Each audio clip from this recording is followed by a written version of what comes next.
All right. Welcome back again this week. With it being a Thursday, what does that mean? We try and bring in a joker, which is And somebody who are else. you? I know I did not ignore. Hey, Dang it. Brian. And by the way, I'm Ed Parcaut. We've been doing Aces 53, almost 4 weeks now. Seems like Yep. forever. Yeah. And the fun of it is to bring things into sales, what we do all day long or through our life. And what I've done for 20 years is sales. And I wanted to get that information out because I see a lot of younger people these days who don't really know how to sell. They weren't taught how to sell. It is not it's a learned skill. It's not, you were not born a natural born salesperson. Some of us has our joker, which make us that way, but other people are not. That's right. So that's why we're here. Yeah. I was listening to something last night where they were talking about how hard it's going to be for people because lately dealerships, RVs, tractor equipment, you name it. Most people have Mortgages, just had to real take orders. estate, insurance. Yeah. I can keep going. Stockbroker. Yep. People have just been taking orders the last few years. They haven't really had to sell anything.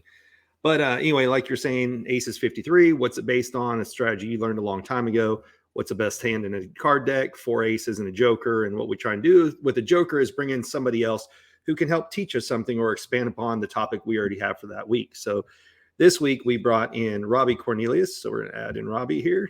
Hey, hello. go. Hey, Robbie. Hey. How's it going? Great. I see Phenomenal. my background moved on me. Yeah. Phenomenal. Phenomenal. Wow, that's amazing. Wow. Yeah, phenomenal. So, I'm here with you guys, and we're look at what we're doing on a what's this Wednesday? Look at what we're doing. No, it's a Thursday actually, but what are you going to talk about? It will be a Thursday. It feels like it's a Wednesday, but depending on what week you have. But for me, it feels like a Thursday, but every day this week has felt differently anyway. So. Yeah, I'm much better off. In my old job, I used to say was 5 Mondays with 2 days off for good behavior is what it used to feel like. So this is a hell of a lot better. Hell of a lot better. He was in the prison industry. That's his little joke. I literally was. Maybe that's why I like the brick background, Yeah. Well, all right. So jailer for you. The question is, why did we bring in Robbie? So meeting Robbie is kind of a funny story. During the lockdown, the pandemic, all that fun stuff, a cool little app that helped me get through it was Clubhouse. And it was kind of like being part of a podcast, but you also got to interact with the people who are on there. So for people who aren't aware of what Clubhouse is, I imagine by now most people know what it is.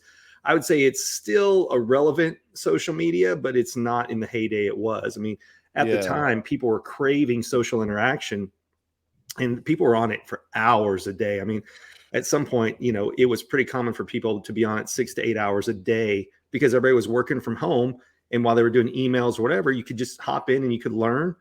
So it's kind of like a podcast on that side. And then it was like attending an event because you could also speak depending on the rooms. And in one of the various rooms, I got to meet Robbie. And what's funny is he was in talking about business and ideas and a lot of manifesting and visualization, a lot of how he went from, he's got a very sordid career that he can tell you about. Sordid sounds bad. Interesting background. From where he started to where he is, and then ran back into him through Joe Ingram, and he's got the Web Asset Group. So with Robbie's information for anybody, and we'll pop this back up again later, but thank you where you can find him at. So because I used that whole Clubhouse to figure out how to use podcasting and do all that stuff because there was a few rooms that these 3 people who ran huge podcasting stuff were teaching people how to podcast and how to do this and how to set up your equipment, how to do this different things. And if it wasn't for that during that period of time, I wouldn't be where I am now. So really, see, that's cool to know. That is cool to know. Because I know it gone the way of MySpace. It's gone the way of MySpace, right? Technically, Clubhouse. Yeah. Yeah, I mean, I deleted the app like before 2021. It doesn't feel like it's as collaborative as it used to be. I've jumped on a few times and it seems like a lot more people who just want to get on it. It's kind of like gone the way of Facebook where people want to get on and complain versus interact. That's what I thought. And it reminded me of high school. Like it became very cliquey. And I'm not a cliquey guy.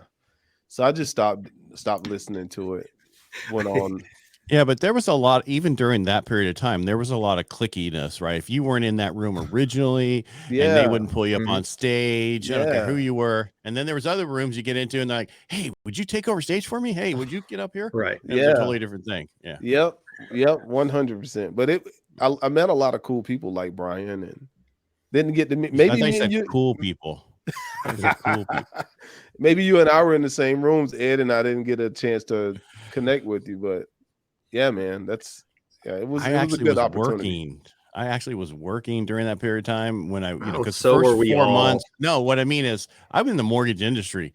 We were doing 10 years of loans in 2 years that we don't normally do, and we didn't have that much time.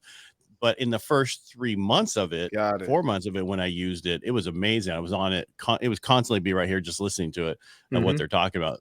And so, but I did feel it was like certain rooms were clickier than others. But yeah, overall, I'd say 80% of the people wanted to help other people. Yeah, I would say that too. And there's still some. I'll occasionally pop on. A lot of people are still doing like talking about books clubs, things where okay, let's all read the same book at the same time. Let's give our opinion on it. So there are still some good rooms, but it got to be for a while where it was just I'd jump on, it'd go so negative, I'd just jump back out. So to your point, it's finding the right group, the right people once you've been there for a little bit. Yep, that's it. Finding the right people, but I met a lot of people off of that platform, man, that I still talk to today. It's the craziest thing. Yeah. Just like TikTok. I met a lot of people on TikTok. Still never met anybody. Now, a lot of people, matter of fact, when I was in Utah speaking last week, 2 weeks ago, some of the people that were there are people I'd met through Clubhouse. Really? Yep. So I met Joe Ingram on TikTok. Yeah. All right. So a little bit more about Robbie. What did add to that? Nothing. That was just like he said he met Joe Ingram on TikTok, and you're like, okay, next. Oh, I didn't like a big deal. Sorry.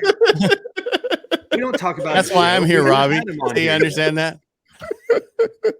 Joe and I actually used to run a room in there on sale. Here, I'm gonna get back off there. So go ahead. Yeah. Let's finish that statement. Go ahead. Sure. Now I was just gonna say I met Joe Ingram on there on TikTok. Had a video going viral. It was a pretty controversial video, and then Joe came in my live and started commenting, and then the rest is history. That was 2 years ago. Wow. And you were going to say Brian? No, Joe's one of the ones I would talk about changed my life. Met him through Brad, then ended up like joining War Games Wednesday, spent a lot of time on Clubhouse with him. That's how I met Steve, was through Ingram. Wow. Mm-hmm. Yeah, Joe knows a lot of people. He's like, I call him super glue. He connects people together. Oh, yes. You know, he certainly does. Here's this guy, here's this guy, here's this guy. And I'm like, all right. There was a guy in New York for forever, and what he would do is he'd find two people, invite them to lunch. They'd sit down at the table, and he's like, "Okay, this lunch is for you two. I wanted you to meet each other, so I'm out of here. The lunch is on me." So so now we have a totally different way of doing it versus back then, where you'd have to invite each other out to lunch. We could connect so much differently now. I mean, we're doing podcasts, we're doing lives across the country. You could be anywhere. I've done it with people in Australia, and I always ask them what happens today, and they could never tell me. Because they're in the next day. They're from the future. Yeah. Like give me the. It took you a while there, but anyway. Hey, did the Broncos get Peyton or not? Man? Yeah, I went the total opposite. I thought you meant because they were in such lockdown, they didn't know what the hell was going on because they weren't allowed to leave their house. Oh, it was bad. I talked to a bunch of them there. It was horrible. Man, it was horrible there. Horrible. I saw people. I'm in California. TikTok. It was horrible here. So. Oh yeah, you guys had it pretty bad too. And Florida was the wild cowboy state. They were just like business as normal. Well, so was Stanislaus County. Even though the governor said what he said, we were like, "You're yourself, and we're going to do what we want." So, yeah. You playing around there, Brian? I am, because I'm going to make Robbie the main guy here in a second when he starts talking. Hobby Lobby Robbie. I have many aliases. Hobby Lobby Robbie is one of them. Yoga Body Robbie is another one, and then I'll come up with more as we go along. Do you do yoga? A little bit, not anything structured, but I just like stretch and breathe and do my affirmations while I'm doing, like in my visualization while I'm doing that. So yeah, in front of a mirror. No, that's just you, Ed. That's just you. Darn it, I'm good enough. And It's like in Dude, I front got of a so much mirror. I'm like, useless. where is this going? Yeah. It's so much useless knowledge up in my head from different shows and stuff I've watched. Anyway, But He always the does movie mirror quotes. sounds great though. That sounds like a great idea. Great idea. Yeah. I can watch my own posture. That's right. that's right. Yeah. Well, that's why you have them in the gym. You want to make sure you're doing things right. But it's funny. I go by a gym here locally, and I can see through the front, and you see the guys there, and it's like, dude, really? So let me Give tell it you, about 10 years, and then get into that mirror. Let's all right? go a little bit deeper. How slow do you creep past the gym, or do you just park in the parking lot and watch them? No, unfortunately, it's right here off the road. Like we downtown, they took over this antique shop, and so as you come up to the stop sign, you don't have a choice. You have, as you look over, you're like, really? Yeah. It's just a very unique situation. But I thanks think for you need asking. better hobbies. I think you need better I hobbies. do. I've become that guy a little bit, and I used to like frown at guys that did that in the gym. But one day I was like, well, all these mirrors are here, and I'm acting like they're not. And here's the thing: the first day I did it, it ended up being a see-through window for like a aerobics class, and it was full of people. So I'm standing in the window, just like posing, and all of a sudden I see like feet moving at the bottom of the class. And I realized it was like a class full of women just like looking at me make these weird poses in the window. That's awesome. Yeah, it was now that we like- got to know each other really Yes. well, like on Clubhouse. Let's Right. get into our thing today. What's our topic Yeah. today, there, Brian? So we're Yeah. picking up where we left off with visualization and manifestation. And so, like I said, Robbie here. So we gave him his website earlier, but we'll go ahead and pop some of his quick stuff up there. So if you guys want to find Robbie, yes. there's his website and his Instagram handle. But what's he known for? So digital landlord, CEO of Web Asset Group. He's got a web hosting company. He does domains, you name it. And when he's brought into like, what does he do? What does he speak about? Businesses basically bring him in to talk about mindset, marketing, and business, right? Yep.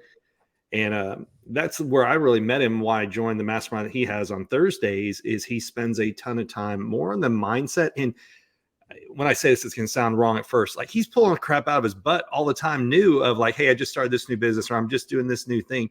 He's constantly growing, testing, trying new things out. And then in addition to talking about these new business strategies he has, he'll stop. And like this past week, he did one on mindset and more of what are you picturing? Would you say it was more like meditative, or I don't know how you'd explain what Monday was like this week? Oh yeah. So Monday was about, how to stop your brain from sabotaging your success. I have a lot of experience with that. Growing up and just kind of having a poverty mindset, just thinking like the same old Southern stuff. Money is the root of all evil. Mhm. Rich people are greedy. It's better, kind of like glorifying poverty and demonizing, wealth and riches. And I had that mindset. So I had a lot of work to do on myself, in addition to helping myself heal from abuse. So it's a subject that I'm very passionate about because I had to use it on myself at the age of 27. And then here I am now, about to be 40 this year. So yeah, it's like something that I'm very passionate about. My tagline is helping people master their mind and make money online. There you go. So this is what I stole off your webpage there. What's your real skill set? Helping entrepreneurs align their mindset and businesses with their lifestyle goals. All right. Question for you. How did you fix your mindset? Did you read books on it? How did you do that? Because I know we're talking about visualization. So I can't like visualizing things, but how did you change it? See, I told you, such a big word. That's why I have the redneck marketer domain, right? How did you fix that? Yeah. So the real, you want the real story? Lie to us, all right. So the real story, I meant to say the real long, not real long story, but like the detailed story. So the detailed story is I went through a state of, I was always depressed, man. Like I was depressed from the time I could remember until I was 27 years old. And at 27, I decided I was going to come off tour and take my own life. And so in the midst of that, I kind of thought to myself, how am I gonna do it? I don't want it to be a mess. Just like going through that mental process. And then like in my darkest moment, I had this epiphany, like, hey man, you've been blaming everybody for your shortcomings, but you haven't blamed yourself. You haven't taken full responsibility for the quality of your life experience. It's like this thought just hit me. You blamed your father. Sure, he was abusive. Sure, he was a drunk. Sure, he was a gambler. You've blamed the government. You've blamed being black. You've blamed growing up in the South. You've blamed everybody, women, friends. You haven't blamed yourself yet. And this other thought followed up by that. What if you for the next 30 days, you just kind of lived as if you created your own reality? Nobody else but you. So that means everything that good happens, you did it. Everything that bad happens, you did it as well. So just pretend as if you are creating this stuff. And that's what I agreed to do before I decided to take my life. And I did it for about 2 or 3 days. And what I noticed is things would pop up, things that I would normally blame on other people. I just kind of accepted it. Hey, that's my fault. I forgive myself. And by like the 3rd day, man, I realized that I hadn't been sad for 3 days. I didn't feel depressed for 3 days. I hadn't been sad. And then I just continued to keep doing it. Just kind of waking up in gratitude and then learning how to meditate. And the first way I learned how to meditate was to just sit, focus on my emotions, and then repeat the mantra of I forgive you to any emotion that came up. So one day, I think this is like on the 4th day. So like on the 4th day, I'm sitting there in meditation. I'm trying to pull my screen down here. I'm sitting in meditation, and then all of a sudden, I'm just saying, I forgive you, I forgive you, I forgive you. My dad died when I was 16 on his birthday. My last words to him was, not good. I'm not going to repeat them here, but it was not good. So my dad died when he and I were on bad terms because he jumped on my little brother. He abused my brother, and I was very upset about it. My dad ended up dying from a heart attack randomly on his birthday. He was not living with us. And so I'm 27 at this time. So that's 11 years of holding on to anger, resentment, animosity towards my father. So I'm sitting there in meditation this day, and I'm just going through my emotions of focusing on my emotions and just saying, I forgive you. And all of a sudden, my father's face pops up in my mind. Hadn't seen that face in 11 years. And I was kind of taken back a little bit, but I just kept focusing on his face and just saying, I forgive you, I forgive you, I forgive you, I forgive you, I forgive you. And all of a sudden, it's like a portal opened up inside of me, like this wall, this brick wall, Brian, with your brick wall back there. This brick wall just kind of like just cracked a little bit. And I felt like I could feel a release. I just kept saying it. I forgive you. I forgive you. I forgive you. And all of a sudden, this weight of the world just lifted off my shoulders, man. And I sat there and cried like a baby. For the first time in my life, I'm crying. Like I went from not having any feelings I felt to like just boohoo crying, and then followed up by just spontaneous laughter. So right after I got out of meditation, I called my mom, and I'm like, listen, you got to forgive Dad for everything. Because it's a prison. It's keeping you trapped. It's holding you back. And I said, tell my brother that too. Tell Los that, my little brother Los. I said, tell him that as well, because I'm pretty sure they hadn't dealt with it. We never talked about it after he died, but like I'm pretty sure they were still holding on to some stuff. So that's where it started with me just meditating on forgiveness, and I've been addicted ever since. Ever since I've been meditating every day. For the last, 2023 now? So for the last 12 years, I've been meditating every day. And the first year, I got addicted so much that I would meditate for like 5 hours a day straight, just sitting there. Crazy. And I just said that, man, my life changed. And what I did, I said I was going to renegotiate my contract with life because I felt like I had a victim mentality contract before that moment. So I said, I'm renegotiating my contract with life. And because my life has changed, I vowed to spend the rest of my life saying something to someone that I feel could help them improve the quality of their life experience. So I just picked up a old raggedy computer my mom gave me and started podcasting. And then I never stopped. I just, just kept going with it. So that's how I changed. That was the basic way I changed my mind. But over the years, I've gotten into all different type of methods that could just, in a heartbeat, just snap you into a new perspective. So one of the things that you brought up that I don't think anybody heard you, but I've heard your story before. You mentioned when you came off tour. Tell everybody where you came from. Ogden, Utah. Yeah, right. I was out in Ogden, Utah. I was a gangster rapper back in the day. I made harsh reality music about the life that I grew up living, just like a lot of other urban kids from bad situations.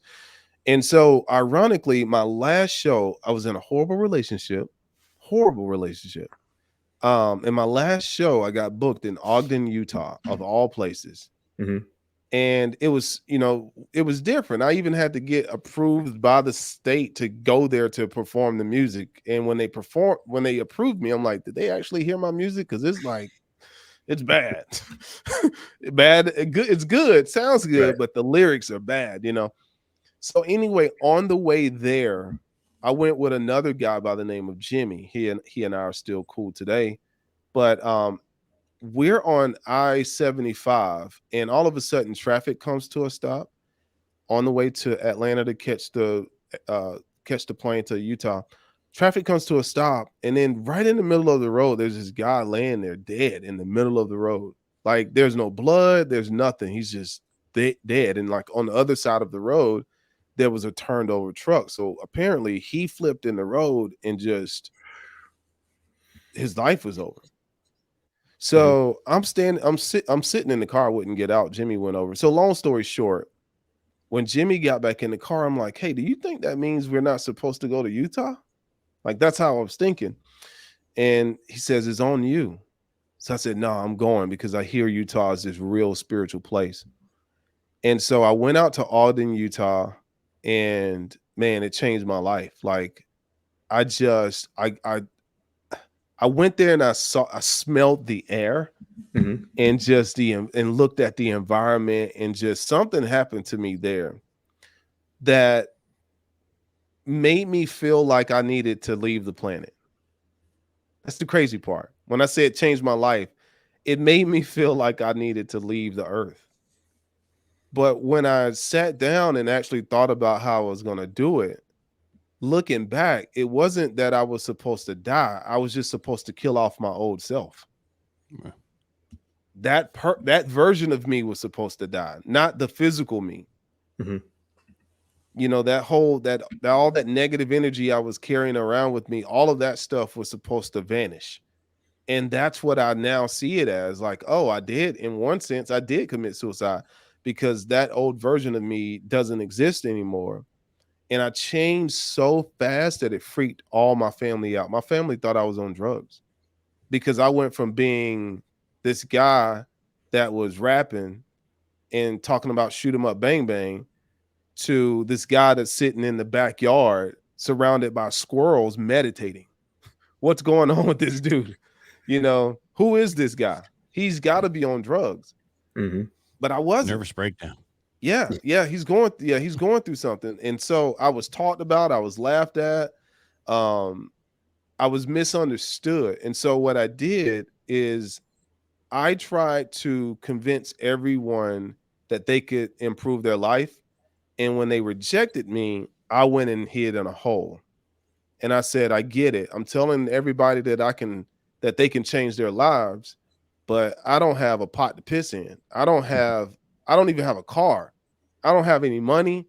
So people are like, who are you to tell me I can change my life? So I said, okay, I'm going to go away. I'm going to work on myself. I'm going to get the results, and then we'll see who's telling the truth, who's real. And that's what I did. I just ran away and just kind of stayed to myself for like a year and a half. Didn't talk to anybody, didn't call any friends, meditated every single day, journaled every single day, and just worked on myself, just built on myself day in and day out. So pausing there for a minute, you were talking about journaling every day. So what type of stuff went into the journal? Because I think a lot of people Everything. have an idea of meditation, but not that many people journal. Yeah. So okay. So this is, man, the stuff that I'm talking about now. Now that I hear myself talking about it, it's gonna sound loopy, but it's the truth. So I went. I'm So doing this because of Wi-Fi. oh, okay, you good. Um. So this is gonna sound real strange. So when I would go outside to meditate, something weird started to happen. And this is why people started to say that I went a little cuckoo or even. So I had a friend. I didn't know my friend was there. Like I'm in the back. I had this area in the backyard called the secret garden. Mhm. And apparently a friend of mine said he walked up. He didn't tell me. I guess he just left when he saw me. But he said he walked up and I was like surrounded by all these like squirrels. And he said I was talking to him. So which I get, it looks funny, but what happened to me in They meditation weren't is cartoon squirrels, right? They were real squirrels. they were real squirrels. They were real squirrels. But what happened, this weird stuff started to happen. So I would go into meditation in the backyard, and every single day there would be like, when I would come out of meditation hours later, there would just be like squirrels or birds around me everywhere. Mhm. It's the weirdest thing. So one day I came out of meditation, and this right in front of me on this tree, the squirrel is just like face down on like hanging on the tree, and it just starts making this loud noise, and it starts urinating on the tree, right? Sounds crazy. So I'm like, whoa, I feel this sense of alignment inside of myself, and I wonder if like the animals can feel that this human here has returned to like its natural state, and like that's why they're coming close to me. And so long story short, sitting there, and what I learned is if you focus on the affirmation of I forgive you long enough, something shifts inside of you, like a portal opens up inside of you. Oops. And the crazy part is I just kept doing it every single day. And one day I came out of meditation, there was a freaking turtle in front of me. It was just like weird stuff would happen.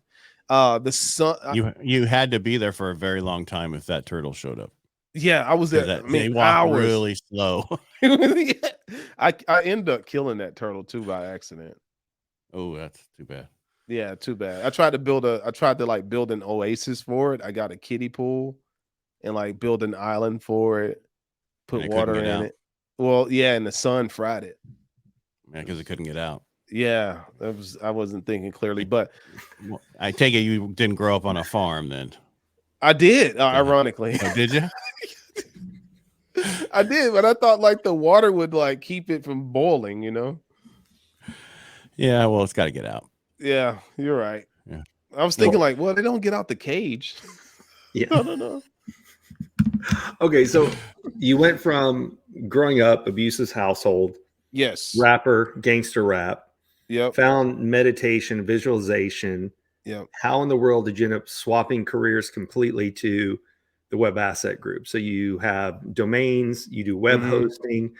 Tell us about some of the other businesses that all came as a result of that when you kind of found the new version of you. And one, sorry, this is my side thought, my ADD kicking in. Ed, was it you talking the other day about like you have to kill your clone to become the new you?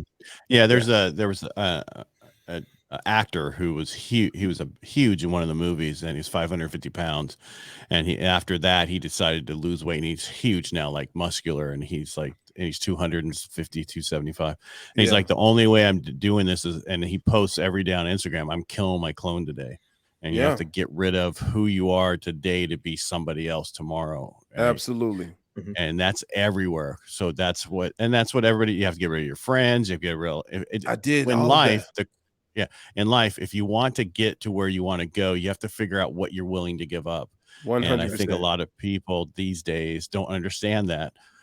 They're so used to seeing everything on TikTok and Instagram, and everybody's so famous all of a sudden, but they've been working on it for 20 years. 100%. 100%. You're right. I had to give up a lot of people. I walked away from everybody.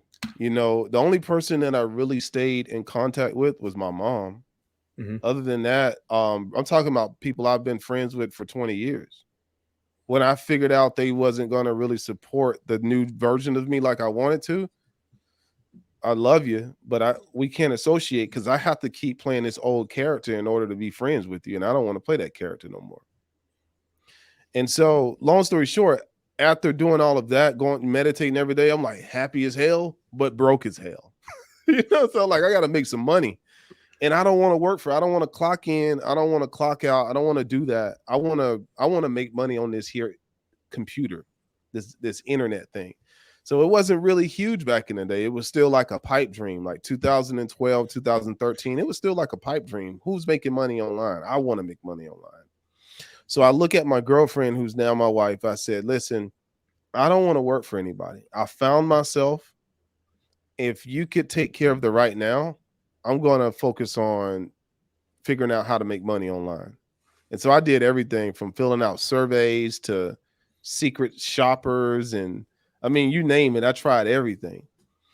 And then one day I'm laying on the beach on vacation that I couldn't afford. Didn't even have $1 in my pocket. I'm on vacation. I felt horrible laying there in the sand. I don't even have a blanket to lay on. I'm laying there on the sand and sand.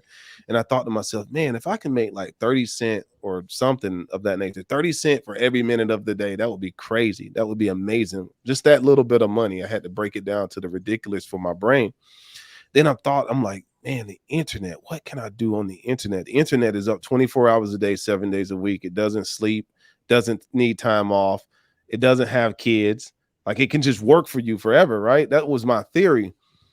And so, long story short, I did everything and nothing really worked. And then one day I made a mistake, and my girlfriend just got a brand new laptop from her parents. And like day 2, I broke the laptop. And I was horrified because she was at work. I was home broke, didn't have any money. I call her up at work. I'm like, hey, how's your day going? It's going good. Are you sitting down? Yeah, why? I broke your computer screen. What? I just got that. I know, it's okay though. I can fix it. No, I was lying. I didn't know how to fix it. I said, I can fix it though. Okay. We'll order the screen. Well, can I hold your card? Because I don't have any money to order the screen. Oh my God. Yeah, here's the card number. Sent me the card number. I ordered the screen. That was like on a Wednesday or Thursday. We loved garage selling, right? So every Saturday we would go garage selling. We went garage selling that Saturday. Come back home that Saturday. There's a box on the doorstep. Holy crap, the laptop screen is here. And so now I got to prove that I can fix this laptop. Fortunately, it was easy. It was just taking the case off. So long story short, I looked on the box and I'm like, hold up, I ordered that item from Amazon, but why does it say it came from Wyoming or wherever it came from? And I'm like, that bothered me a little bit. So when I turned the computer on, I had purchased a book from the garage sale with my last 25 cents. I picked the book up and I looked at the book, sat it back down. I looked at the box again and I'm like, oh, I wonder if that company is selling through Amazon. And that's when the light bulb went off for me. And I said, I wonder if I could sell through Amazon. Sure enough, I ordered that box from Amazon, that item from Amazon, saw the receipt, and I Googled sell on Amazon and I found sellercentral.amazon.com. Signed up for a free account. And they were like, at the end of it, list your first product. Well, what's beside me? This 25-cent book that I just bought. I only bought it because it looked horrible. It was like a shipwrecked book that was just going to sit on my bookshelf. And so I looked at the title, forgot what the title is, but I saw that it was selling for like 30 to 40 bucks in horrible condition on Amazon. I paid 25 cents for it. I'm about to list it and see what happens.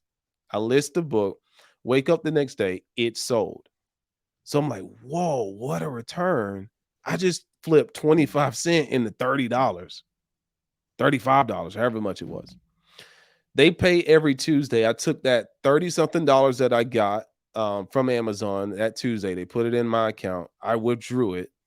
I think I had like 20-something dollars because the ATM wants some of the money too. So anyway, scraped up enough coins to go garage selling again that next Saturday, and came across this lady who had a brother who died, and she was selling all of his antique books. It was at the end of the garage sale, and nobody bought the books. I said, how much for all of those books before you put them up? Make me an offer on them. They were my brothers. They're antiques. I don't know what they're worth. I don't want to, I'm going to take them to Goodwill. I said, I looked in my pocket, had like $40. I'll give you $40 for all of them. Took that $40, gave it to her, loaded all the books in my wife's or girlfriend's BMW, loaded the trunk and the back seat and the front seat. I was going down the road with the ass end of the car like this. And so got home, organized all the books, and found out I had some gold mines. Some of the books were like original, original books from like when they established Kentucky or, all these different states. Some of these books were like $500 a piece. Not all of them, some of them, $500 a piece. I would grab another one, $50. Okay, I see this one is going for $75. This one is going for $20. So I put all the quality books in one pile and just started scanning them and listing them on Amazon. In about a month or so, those books sold, and it gave me like a $2,000 profit. So I went from 25 cents to like 40 or 20 something bucks when I got my money out from Amazon to like $2,000 in profit. And I just kept flipping products from that point on. And then I just saved up all my money and just made money from the house. And I had so many products going in and out the house. The mailman knocked on the door one day and he's like, Robbie, what are you doing in here? And I said, what do you mean? He says, man, I'm picking up and dropping more packages off at your house than I know what to do with. He said, what kind of business you got going? I said, Vic, I'm selling on Amazon. He said, really? I said, yeah. What are you doing? I said, I was going to garage sales. I said, but now I'm going to Goodwill. I'm walking in the back. I'm finding college books that these college students are giving back to Goodwill. I'm paying $2.50 for these books, and I'm reselling them for $60, $100, $200 a piece. He couldn't believe it. So in a matter of months, I went from having no money to like 60 grand in sales in like 3 months. And that changed my life because I was able to save all that money. And then a friend of mine, it sounds like a movie. I'm talking a lot. A friend of mine that we're listening a lot. Good. So a friend of mine that loaned me some money in the day for my rap career, Bobby D, he calls me up. I hadn't talked to him in years. And he says, remember that $5,000 I let you hold? I said, yeah. He's like, you're doing real good now. And I said, yeah, you want the money back? I can bring it to you.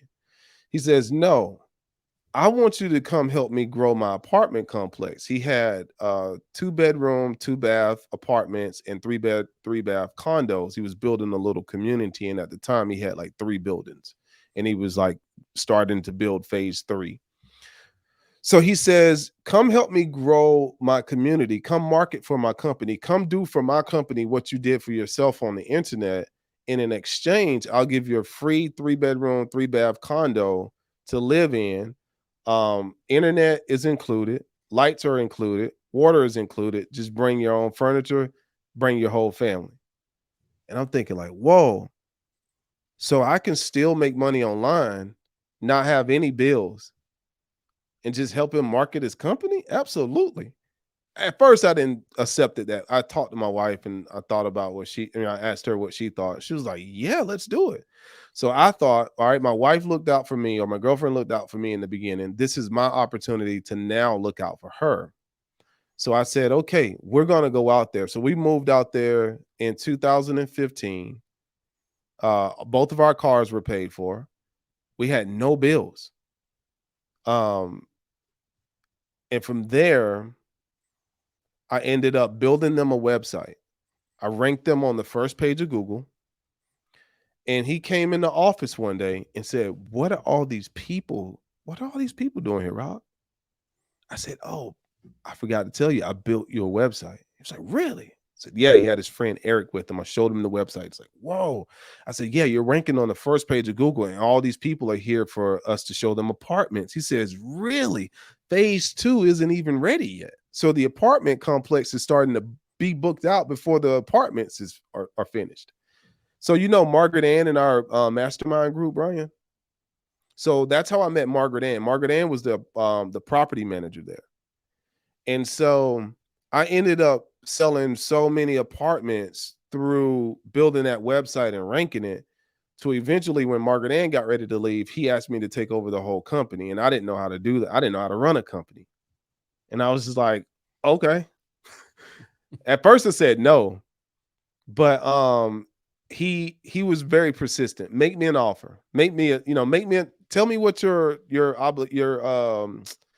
what your requirements are. And I said, I'll think about it. I was in TJ Maxx that day. He called. I'll think about it. And I got home. I wrote something ridiculous. I'm like, I want the apartment. I want to continue to have the apartment for free. I want to come and go as I choose. And I want 3% of all the income that I collect. And I emailed it to him. And he says, all right, let's do it. And the rest was history. I said, I'll do it for a year. I ended up staying out there for 3 years, got burnt out with it. My business was still booming online, just flipping products. But he did something. He started telling all his buddies about what I did for his company. And all of his buddies are who? Contractors, plumbers, roofers. They're all coming to me asking me, hey, build a website for me, my company. All right, well, that'll be $200. I was building websites for $200. And damn, I went to the wrong place. I know, right? Long, yeah. It didn't stay that long for that cheap for long. So what I did was I was building these like simple websites. I just knew how to rank them. They didn't look that good, but they ranked very high online. And I just did it for everybody. They kept telling more and more people. And to the point where Bobby knew I was about to leave, he's like, I'm going to give you an office here. Like, you can have your own office for your own web development business. And I was like, nah, I want to. So, I wanted to leave. I wanted to go do my own thing. And so, long story short, I went from charging $200 for a website to I got up to like $2,500. And every time I raised the price, people just kept saying, yeah, let's do it. Let's do it. Let's do it. And then bigger and bigger companies start reaching out to us. And then what really changed is when, mind you, at this apartment complex, we were renting out apartments to college students. My commission on every single, so we were renting them out by the room, not by the apartment. So if it's a 3-bedroom, that's $550 times 3 students that's in that place. And I'm collecting my little commission. And I think my average commission was like $35 per, room or person. I can't remember. So when I started my web development company, I was just building websites and then like hosting them on Google or GoDaddy. And then they would go and I would have to resell people over again. So one day I thought, like, hold up. Bobby's going to the bank to get a loan from the bank. He's building these units and then he moves tenants in there and these tenants are paying his mortgage. Why don't I do that with websites? Why don't I build the website as the contractor, right? And then, charge an upfront fee to build the website and then charge a monthly hosting and maintenance and management fee.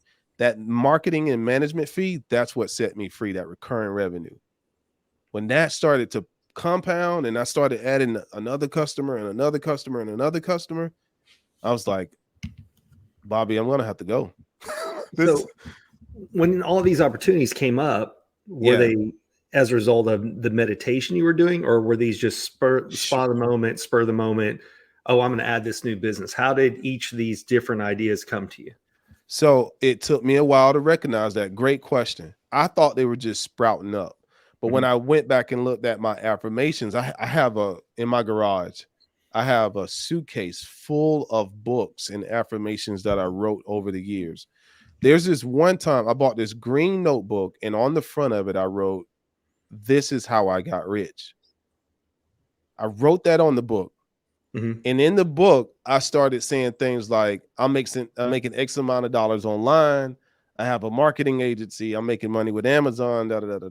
So you did them all in the present, because that's one of the things we were talking about the other day with Absolutely. visualization, is you have to list it as if you already have it, because Absolutely. if you say in the future, I will, then when does the future ever come in? It never happens because there is no future, right? There's just now. Yeah. This is like it's just a series of now. Like That's the biggest thing I learned, is that this, like, if you keep it in the future, it's never going to happen. Mm-hmm. You have to live in it now. Like, I call it become the life you want to experience. Transform yourself. Personal transformation to me is your ability to personally transform. So work on yourself. If you don't transform yourself, your reality is going to look the same. Mm-hmm. And I totally agree with that, but I also agree with reoccurring income. Yes. Yes. Man, that was everything that was said today was really good, but if people could focus on that more than anything else, their life would change. I say it, and because of mindset changes, right? Make the mindset changes and get some type of reoccurring income. And those are the two things that can change your life drastically. 100%. It took, what an easy wrap up. I'm just kidding. it took COVID though to make me realize how good things were, because, and I'll tell you why, because I grew up, listen, I love Gary Vee, and I grew up kind of like hustle, where in the beginning, flea markets, Amazon, garage sales, so we were just hustling, and I always associated the money I was making with the amount of hustling I was doing. So I was sleeping like 3.5, 4 hours a night on average. Oh, COVID hit though. I got COVID. I got real sick. I thought I was about to be out of here. And it only lasted like a day or so. But what happened is, when the world shut down, nothing was moving. And I log in one day and I noticed that over the past week or so, without me moving, without me talking to anybody, the income was still doing that. Mm-hmm. And I was like, whoa. I'm like, how is this happening?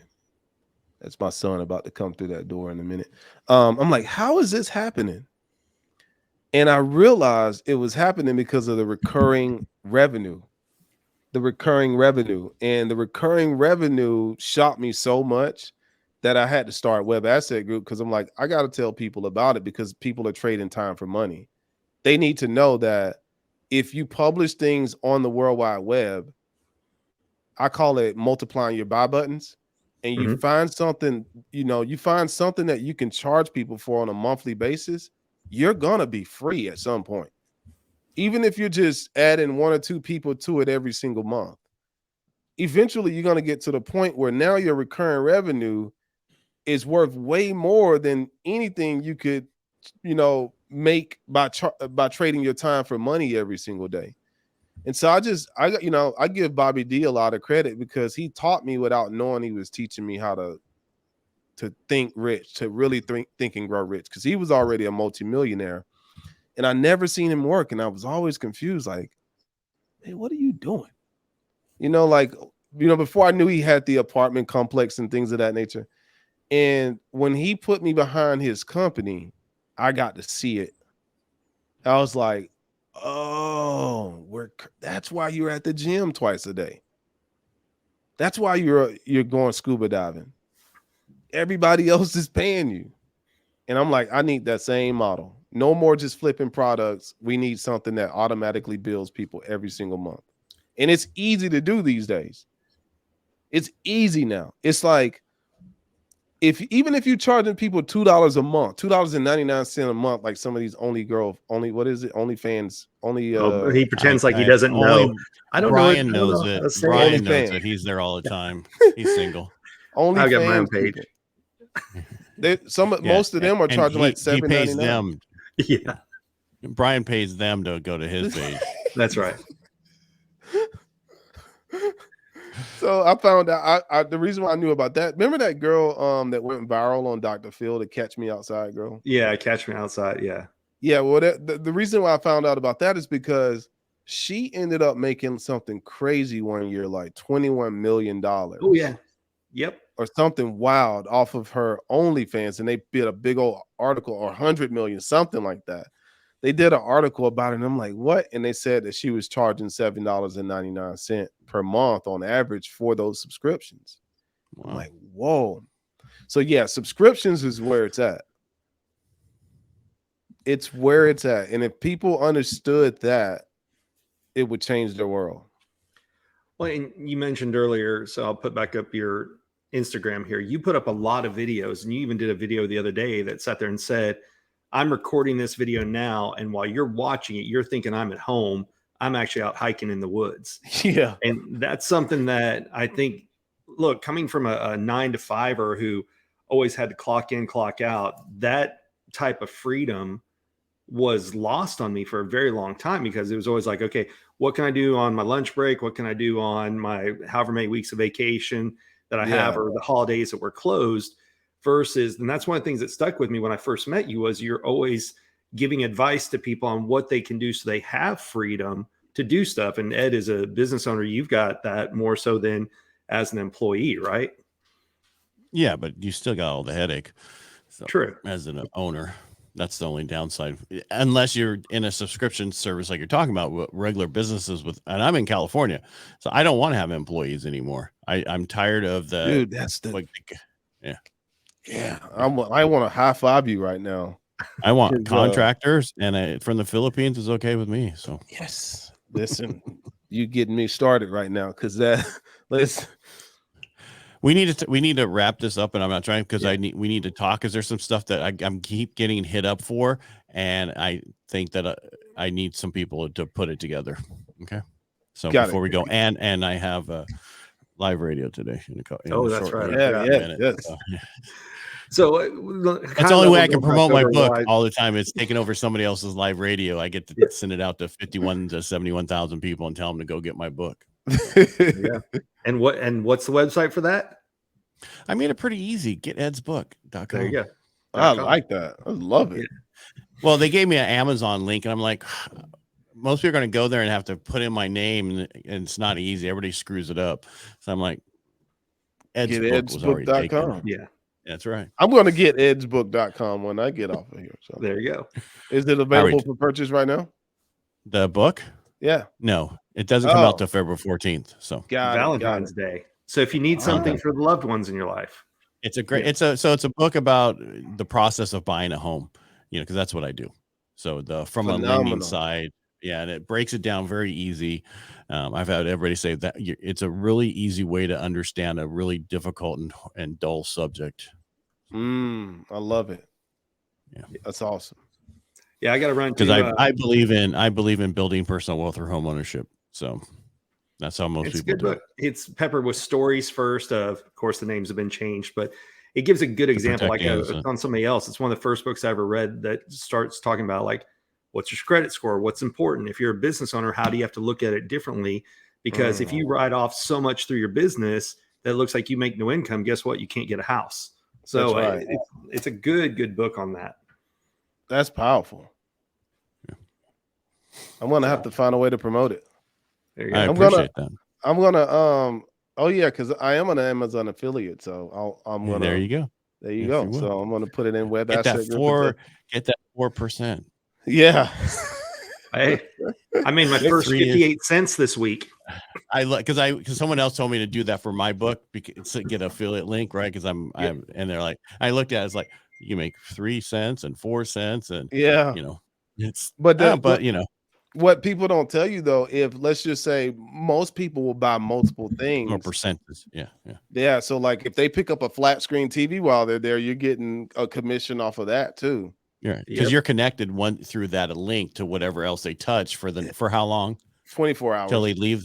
Yeah. Okay. Yeah, that's the most important. That's why I started sending out stuff to like my Rotary when they wanted the certain mics and cameras. I'd send that to them, and so if they went there, it's like yeah, that's awesome. Anyway, but today the whole thing about what you talked about, mindset and changing that, how it can change your life, you spelled it out for people to understand that very easily. And then the second thing I want to talk about or just finish on is the fact that the reoccurring income is huge. That type of stream changes your life forever, because you can go enjoy life. Because I've been wondering why 89 million people quit work the last 3 years, and a lot of them wanted to go do this. Yeah, they want recurring revenue.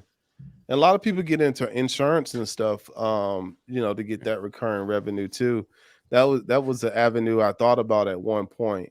But yeah, man, if you could just publish something online, and then command your brain to be open.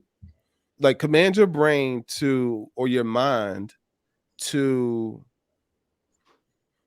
become aware.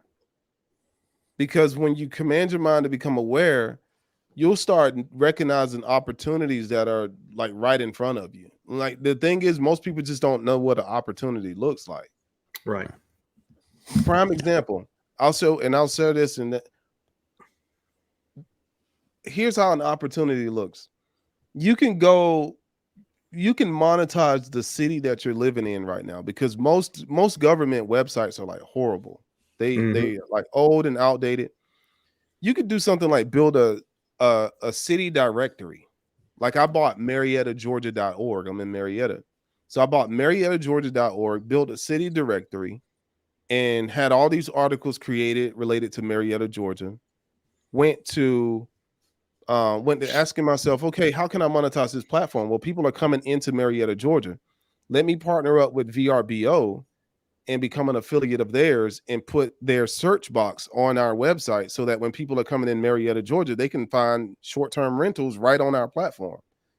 We can get a percentage of that booking. Let me also partner with hotels.com just in case they don't want a short-term rental. Some people want to stay in a hotel still. So let's partner with hotels.com. What else are people looking for? Real estate. Okay, I'm not a real estate, I'm not a realtor. How can I get a part of the real estate game? And it hit me just like this. Phone rings, I picked it up. Hey, Robbie, this is Tim from foreclosures.com. Oh, hey, how you doing? You were on our website a year and a half ago. You wanted to partner. Are you still interested? Sure. Yes, are you a realtor? Yeah. Are you a realtor? No, I'm not a realtor. He's like, we only really partner with realtors. I said, hold on, Tim. I said, I have 100 websites that I own. I have 260,000 people following me on TikTok. I have a podcast. I said, just Google me. And he says, okay, well, we only really partner with realtors. I'll call you back if I can do something. He calls me back in 5 minutes. Yes, let's do it. We've seen you on the internet. What site do you want to promote us to? I said, I got MariettaGeorgia.org. Really? How did you get that? It was just available. Let's do the deal. I'll send you all your login credentials tomorrow. So now we have a foreclosure list on MariettaGeorgia.org. And every time someone clicks on that listing to see the details of that listing, they have to have the software in order to get the details of that listing. And we get a recurring revenue every single time somebody signs up for that subscription for that software. So you can do stuff like that for any city, right? For any city because most and then what you'll do, make it to where other businesses can list their business on your directory for free. So now it's a win-win for everybody. When people search for that business, because they're on your directory, your site is going to come up again. Right. And because people are searching for, let's say, Marietta, Georgia, businesses, now their business is going to come up on the first page of Google because they're on your website. So it's a win-win for everybody. And then you start making money off those affiliate partnerships. All right. Well, we need to have another one of these. Yeah, and we talk about more of this stuff. Because we could be here for another hour. We'll bring him back for prospecting. Yeah, there you go. How to change or how to. No, we appreciate it. I've learned a lot from you today. I appreciate it. So again, thanks for being here, Brian. Thanks for running it somewhat today. I clicked on the banners. Look, I'm kind of like Vanna White. I can make banners appear. I can turn numbers. I've got little things I can do. So yeah. I'm sorry you have a little thing. There you go. See, that's how to find Robbie. All right, Robbie, thanks for being here today. Brian, thanks for being here. Hey, thank you. Don't run away. Stay right there. And everybody else, thank you for watching. We really appreciate you. And we'll be back on Tuesday. Make it a great day.